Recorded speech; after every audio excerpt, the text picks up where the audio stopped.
Kwani mukuya ndikaende muri tu. Kwaitike? Ha? Kubatsirana kuya ndikaende. Munopengereni. Saka nhonga ichina Nonga ichina imbwa tichimbeke sendi nhonga china imbwa sei. Neguru china imbwa inongo iri munhu wemukadzi andine chichamunyambo nkwaneni. Nizana maybe vanongo inhonga wani. Maybe mapamba pamabhina. Amono.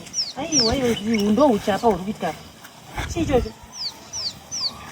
Visa ichitauri. Nei vanhu 3 pano Ndi guru ndingashaidza mukoma tawanda vaya vabvise china yembwa. Ndabvise china yembwa sosiwa munhu wemurume. That maybe Tomboibvise. Tisupa ukwesango ndingatombokubbvisa uko. Nobvise. Haisusu kwedu kumadziva zvibvumidzi zvinonzi zvinopasa munyama. visa ichina Zvinopasa munyama izva meguru. munyama wechi. Zvirikubvisa china yembwa. Maybe amubvise china Uko ndatowaudza kuti kwesango ndingabvisa uko.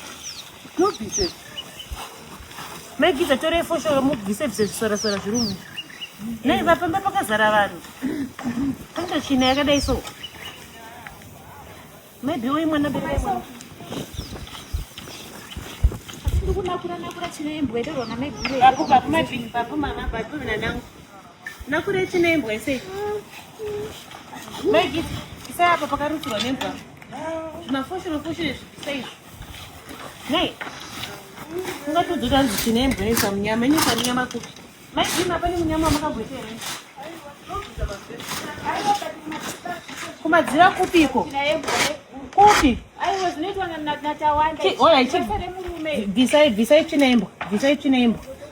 Anti makayako harare. Maigiza uyani foshoro. Maigiza roko rweri ngariche fast kana.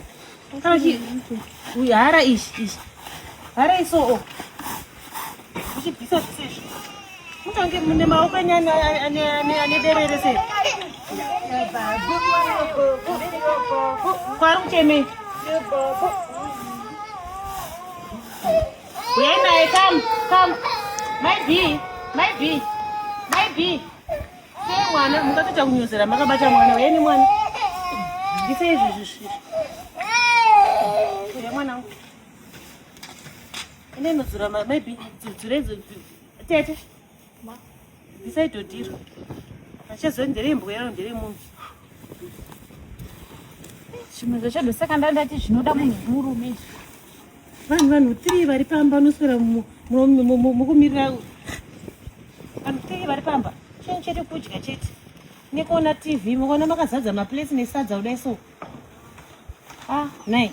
Visai zvese izvi. Tawanda akabhemba izvezvi mukudi kusara kutera muchitera zvinhu zvese izvozvo. China ese. Basa ratawanda kuita sei? Aiwa ndinenge zvokupindurwa tete. Ndo zvandisingade zvokupindurwa ipapa. Handizvire bvisai zvese izvo. Iyi loan yakabva kuSouth Africa. Yakona kuita kunge hamena mhino like that. Hande ugarden. Siyai zvamuri kuita. Tete. Kandaite ndo garden.